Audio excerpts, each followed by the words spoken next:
हम पहाड़ के लोग अपने बच्चों को बाघ भालू का निवाला बनने से बचाने के लिए, अच्छी शिक्षा दिलाने के लिए पहाड़ से उठाकर देहरादून, ऋषिकेश, हल्द्वानी, काशीपुर ले आए थे। लेकिन हम और हमारे बच्चे संघियों और उनकी सरकार के नफरती एजेंडे का शिकार हो गए। यहां आकर हमारे बच्चे कातिल बन गए, हत्यारे बन गए, नफरती बन गए। त्रिपुरा के छात्र एंजेल चकमा की देहरादून में जिस तरह से चाकू से गोदकर हत्या कर दी गई, वह उसी नफरत का नतीजा है। यह नफरत सत्तासीनों ने रात दिन मेहनत करके बांटी है। नतीजा क्या आया? जिन बच्चों से हम उम्मीद कर रहे थे वे बेहतर शिक्षा लेकर अच्छे नागरिक बनेंगे, अच्छा कमाएंगे खाएंगे, वे नफरती बन गए। उनका रास्ता जेल की तरफ मुड़ गया। सच्चाई को सहन करने की हिम्मत है और जानने की इच्छा शक्ति है तो ये वीडियो अंत तक देखना।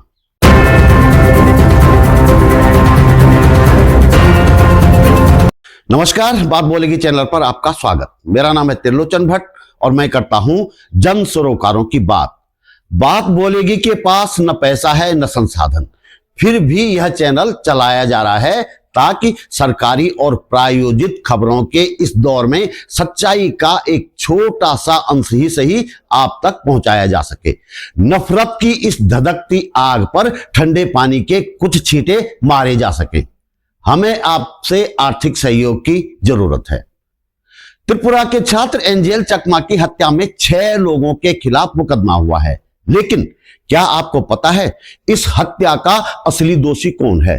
वो जो खुद को इस राज्य का मुख्य मालिक समझता है, जो उठते बैठते सोते जागते हर समय सिर्फ नफरत सोचता है, जो जहां मौका मिले वहां नफरत बोता है। उसने घर घर तक नफरत पहुंचाई और घर के बड़ों ने वो नफरत जाने अनजाने अपने उन नौनिहालों को सौंप दी जिन्हें वे बड़ा आदमी बनाने के सपने देख रहे थे। प्रदेश के मुख्य मालिक से घर के मुख्य मालिक तक पहुंची इस नफरत ने बच्चों को इतना प्रभावित किया कि वे अपने जैसे न दिखने वालों का कत्ल करने पर उतर आए। क्या गलती थी एंजेल चकमा की? यही ना कि वह ठीक ठीक कातिलों जैसा नहीं दिखता था। उसकी आंखें कातिलों की तुलना में छोटी थी। उसके चेहरे की बनावट कातिलों के चेहरे की बनावट से कुछ अलग थी, इसलिए कातिलों के लिए वह चिंकी था। कातिलों के लिए वह चाइनीज था। कातिलों के लिए उसका मुंह मोमो जैसा था। जब एंजेल ने कहा कि वह भी इंडियन है, भारतीय है, तो कातिलों के दिमाग में भरी नफरत ने फैसला ले लिया, जो ठीक ठीक तुम जैसा नहीं दिखता वह कैसा भारतीय, जो तुम जैसा नहीं खाता, तुम जैसा नहीं पहनता, तुम्हारी जैसी पूजा नहीं करता, वह कैसा भारतीय, मार डालो उसे। और कातिलों ने घोंप दिया चाकू पूरी बेरहमी के साथ। जो तुम जैसा न हो उसे खत्म कर दो, यही तो चाहता है इस राज्य का मुख्य मालिक। वरना वह क्यों चिल्लाता रहता बिना बात रात दिन जिहाद जिहाद? क्यों हर मंच से नफरती भाषण देता? क्यों विधानसभा में खड़ा होकर हरी चादर नीली चादर का राग अलापता? वह दरअसल यही संदेश देना चाहता है कि जो तुम जैसा नहीं वह भारतीय नहीं, जो तुम जैसा नहीं उसे जीने का कोई अधिकार नहीं। बधाई हो मुख्य मालिक, तेरा सपना साकार हो गया। बधाई हो, बहुत बधाई हो। नई पीढ़ी को जैसा बनाने का तू सपना देख रहा था, नई पीढ़ी वैसी बन गई है। पर हम इस देश के नागरिक, इस राज्य और इस देहरादून शहर के वाशिंदे बहुत शर्मिंदा हैं। हम चिंतित भी हैं। हम इसलिए भी चिंतित हैं कि तेरी बोई हुई नफरत किसी न किसी दिन किसी न किसी रूप में हम तक भी पहुंचेगी, हमारे अपने बच्चों तक भी पहुंचेगी। आज एक बच्चे को इसलिए मार डाला गया कि वह त्रिपुरा का था। कल इसलिए मार डाला जाएगा कि वह मैदान का था, पहाड़ का नहीं था। परसों इसलिए मारा जाएगा कि वह कुमाऊं का था, गढ़वाल का नहीं था। और फिर इसलिए मारा जाएगा कि वह पौड़ी का था, रुद्रप्रयाग का नहीं था। ये जो किसी समुदाय विशेष के खिलाफ फैलाई गई नफरत होती है ना मुख्य मालिक, वह समय आने पर गांव गांव में और खोले खोले में, यानी कि मोहल्ले मोहल्ले तक में भेद करवा देती है। याद रखना, प्रेम बांटने वाले लोग हैं, प्यार बांटने वाले लोग हैं। तो आइए एक गीत हम लोग साथ में गा करके उस छात्र को अपनी श्रद्धांजलि देंगे। भाई आखिर प्रेम का पढ़ने और पढ़ाने आए हैं। ढाई आखर प्रेम का पढ़ने और पढ़ाने आए हैं। भाई आखिर प्रेम का पढ़ने और पढ़ाने आए हैं। ढाई आखर प्रेम का पढ़ने और पढ़ाने आए हैं। हम भारत से नफरत का हर दाग मिटाने आए हैं। हम भारत से नफरत का हर दाग मिटाने आए हैं। भगत सिंह के इनकलाब से, गांधी के आह्वान से, भगत सिंह के इनकलाब से, गांधी के आह्वान से, और जो हमने सीखा है अशफाकुल्लाह के जीवन से, और जो हमने सीखा है अशफाकुल्लाह के जीवन से, उसी सीख का दीप जलाकर हो, उसी दीप का दीप जलाकर जोत जगाने आए हैं। हम भारत से नफरत का हर दाग मिटाने आए हैं। हम भारत से नफरत का हर दाग मिटाने आए हैं। जिस आजादी की खातिर लाखों लोगों ने जुल्म सहे, जिस आजादी की खातिर लाखों लोगों ने जुल्म सहे, कितनों ने गोली खाई, कितने जेलों में बंद रहे, कितनों ने गोली खाई, कितने जेलों में बंद रहे, उस आजादी की रक्षा की हो, उस आजादी की रक्षा की कसम उठाने आए हैं। हम भारत से नफरत का हर दाग मिटाने आए हैं। हम भारत से नफरत का हर दाग मिटाने आए हैं। जिसमें बाबा साहेब ने सबको समान अधिकार दिए, जिसमें बाबा साहिब ने सबको समान अधिकार दिए, शोषित पीड़ित दलित वर्ग को कानूनी उपचार दिए, पीड़ित दलित वर्ग को कानूनी उपचार दिए, हम अपने उस संविधान का, हम अपने उस संविधान का मान बढ़ाने आए हैं। हम भारत से नफरत का हर दाग मिटाने आए हैं।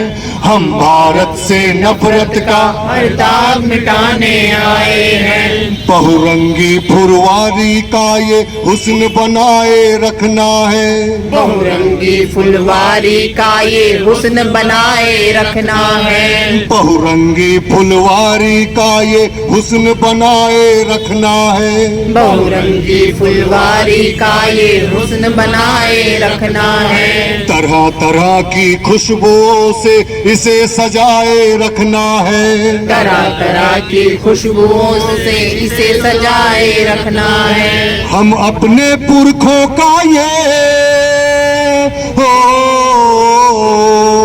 हम अपने पुरखों का ये संदेश सुनाने आए हैं। हम भारत से नफरत का हर दाग मिटाने आए हैं। हम भारत से नफरत का हर दाग मिटाने आए हैं। भाई आखिर प्रेम का पढ़ने और पढ़ाने आए हैं। भाई आखिर प्रेम का पढ़ने और पढ़ाने आए हैं। हम भारत से नफरत का हर दाग मिटाने आए हैं। सतीश धौलाखंडी के साथ हम सालों से सड़कों पर गा रहे हैं, ढाई आखर प्रेम का पढ़ने और पढ़ाने आए हैं। लेकिन कहते हैं ना, मर्ज बढ़ता गया ज्यों-ज्यों दवा की। दरअसल हम जैसे लोग जिस शिद्दत के साथ प्रेम की जोत जलाने का प्रयास करते रहे, संविधान की बातें करते रहे, समता, समानता, न्याय, स्वतंत्रता और धर्मनिरपेक्षता की बात करते रहे, संघी टोला उससे हजारों गुना ज्यादा शिद्दत के साथ समाज में नफरत बोता रहा। नतीजा आपके सामने है। हम तो अंधभक्त ही बन पाए थे, हमारे बच्चे कातिल बन गए हैं, आतंकवादी बन गए हैं। वे त्रिपुरा के एंजेल चकमा की इसलिए हत्या कर देते हैं कि उसकी आंखें ठीक ठीक इनकी जैसी नहीं हैं। वे एंजेल चकमा को इसलिए मार डालते हैं कि उसका चेहरा ठीक ठीक इनके चेहरे जैसा नहीं है, कुछ अलग है। और एक ये हैं हमारे मुख्यमंत्री, कहते हैं मैं मुख्य सेवक हूं, लेकिन नाम के आगे धाकड़ लगवाकर ये भी संकेत दे देते हैं कि मैं बहुत पावरफुल हूं।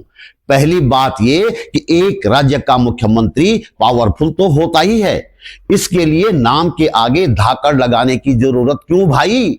दरअसल मुख्यमंत्री जी को अपने पावरफुल होने पर शक है शायद।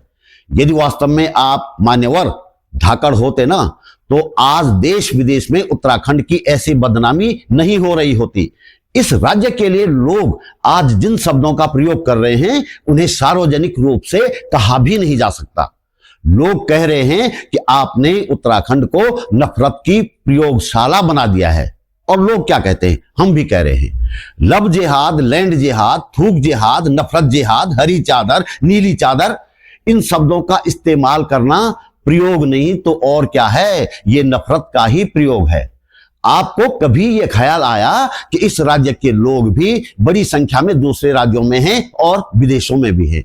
आप इस राज्य में इस तरह की नफरत फैलाकर उन लोगों के सामने कितना बड़ा संकट पैदा कर रहे हैं? क्या आपने सोचा पूर्वोत्तर के एक छात्र की हत्या करके इस शहर और इस राज्य ने अपना कितना बड़ा नुकसान कर दिया है? क्या आपको पता है यह हत्या एंजल की नहीं, पूरे उत्तराखंड की सभ्यता और संस्कृति की हत्या है? नहीं सोचा ना? यदि सोचा होता तो आपकी नाक के नीचे देहरादून में त्रिपुरा के एंजल की हत्या न होती। आपको बांग्लादेश के एक हिंदू की हत्या होने पर पूरी रात नींद नहीं आती, लेकिन अंकिता भंडारी की और एंजल चकमा की याद जब आती होगी तो बड़ी गहरी नींद आती होगी आपको। क्यों?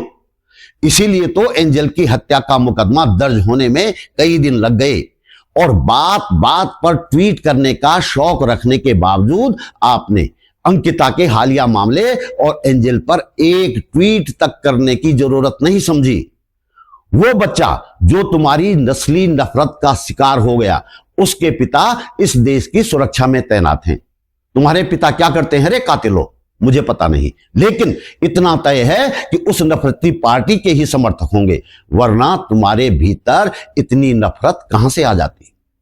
इस नफरत और इस उग्र नस्ली सांप्रदायिक माहौल के बीच इस राज्य में ऐसे लोग और ऐसे संगठन भी हैं जो नफरत की इस आग पर पानी डालने का लगातार प्रयास करते रहते हैं।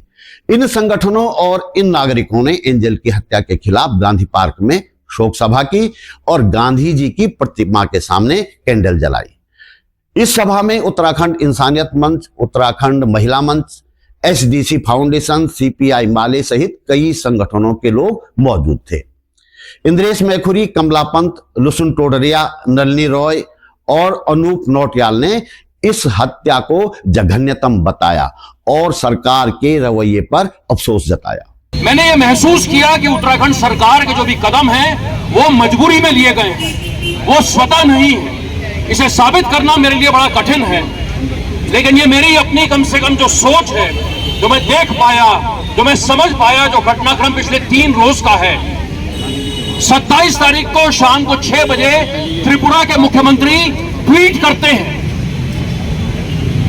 दोस्तों 27 तारीख की शाम को, आज 29 तारीख है, 27 तारीख की शाम को त्रिपुरा के मुख्यमंत्री जी का एक ट्वीट आता है कि उन्होंने उत्तराखंड के मुख्यमंत्री से इस प्रकरण को लेकर के बातचीत करी। 28 तारीख को, यानी कल की मैं आपको बात बता रहा हूं, 28 तारीख को टाइम्स ऑफ इंडिया के पहले पन्ने पर एक बहुत बड़ी खबर छपती है और वो खबर पूरे देश में वायरल होती है। 28 तारीख को भी इस उत्तराखंड राज्य के मुख्यमंत्री का, मुझे मालूम है एक पक्ष ये भी है कि ट्वीट के ऊपर इतना ध्यान क्यों दिया जाए, लेकिन आज जब सोशल मीडिया के युग में हम सभी चीजों को बड़ी बारीकी से देख रहे हैं, 28 तारीख को कल भी उत्तराखंड राज्य के मुख्यमंत्री का कोई भी ट्वीट मुख्यमंत्री के अपने हैंडल में नहीं आता है, बल्कि एक सीएम उत्तराखंड नाम का ट्विटर हैंडल चलता है, जहां पर लगभग 1:30 बजे के आसपास मेरा अपना यह मानना है कि 12:30 बजे कल जो है फॉर्मेलिटी के तहत इस उत्तराखंड सरकार ने जो है एक प्रेस विज्ञप्ति जारी करी। तो ये कम से कम मैंने महसूस किया।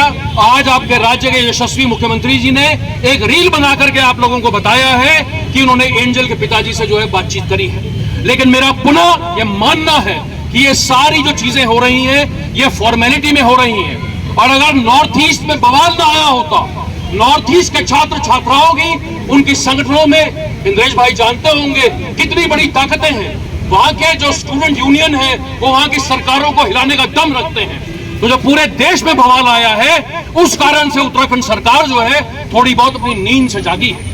दोस्तों, मैं उत्तराखंड पुलिस से और LIU से भी सवाल करना चाहूंगा।